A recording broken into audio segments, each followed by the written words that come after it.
ಮೇಕೆದಾಟಿಗೆ permission ಕೊಡಿಸ್ಲಿ, ಮೇಕೆದಾಟಿಗೆ ನೀವು permission ಸಿಕ್ಕಿದ್ರು ಇನ್ನು ಎಷ್ಟು ವರ್ಷ ಬೇಕಾದ ಕಟ್ಟೋದಕ್ಕೆ ನೀವು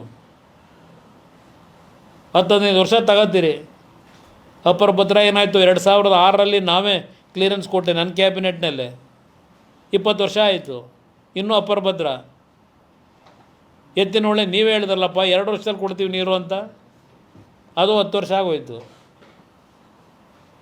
ಅದರಿಂದ ಇಲ್ಲಿ ಇರ್ತಕ್ಕಂಥ ಪರಿಸ್ಥಿತಿಗಳಲ್ಲಿ ನಾವು ಕಾನೂನಾತ್ಮಕವಾಗಿ ಯಾವ ರೀತಿ ಪ್ರೆಸೆಂಟ್ ಮಾಡಬೇಕಾಗಿದೆ, ನೀರಿದೆ ಅಂತೇಳಿ ಆ ಟೈಮಲ್ಲಿ ಮೈ ಮರೆಯೋದು, ಇಂಥ ಪರಿಸ್ಥಿತಿ ಬಂದಾಗ ತಲೆ ಮೇಲೆ ಕೈ ಹೊತ್ಕೊಳ್ಳೋದು, ರೈತರ ಪರಿಸ್ಥಿತಿಗಳನ್ನ ಬೀದಿಗೆ ತಂದು ನಿಲ್ಲಿಸೋದು, ಇದನ್ನು ಬಿಟ್ಟು ಏನು ಕೆಲಸ ಮಾಡಬೇಕು ಅನ್ನೋದನ್ನು ಈ ಸರ್ಕಾರ ಯೋಚನೆ ಮಾಡಬೇಕು ಅನ್ನೋದನ್ನು ಆಗ್ರಹ ಮಾಡ್ತೀನಿ ಈ ಸಂದರ್ಭದಲ್ಲಿ.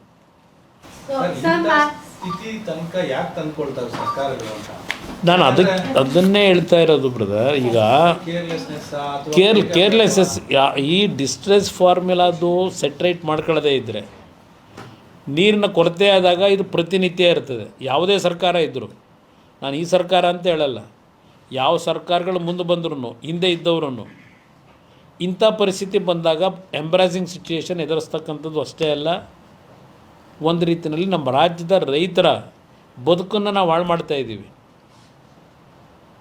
ಯಾವೊಂದು ರಾಷ್ಟ್ರೀಯ ಒಕ್ಕೂಟ ವ್ಯವಸ್ಥೆ ಅಂತ ಹೇಳ್ಕೊಂಡು ನಾವು ಗೌರವ ಕೊಡಬೇಕು ಅಂತ ಹೇಳಿ ಇವತ್ತು ಅಂತಿಮವಾಗಿ ಅದರ ನೋವು ಅನುಭವಿಸೋರು ರೈತರು.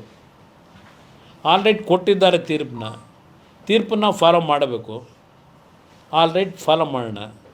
ಆದರೆ ಇರ್ತಕ್ಕಂಥ ವಾಸ್ತವಾಂಶದಲ್ಲಿ ಏನಿದೆ ಇವರು ಮನವರಿಕೆ ಮಾಡಬೇಕಲ್ಲ. ನಾವು ಚೆನ್ನಾಗಿದ್ದಾಗ ನಾವು ಮೈ ಮರೆತು ಹೋಗೋದು, ನೀರು ಚೆನ್ನಾಗಿ ಹರಿದು ಹೋದಾಗ ಏನೂ ಸಮಸ್ಯೆ ಇಲ್ಲ.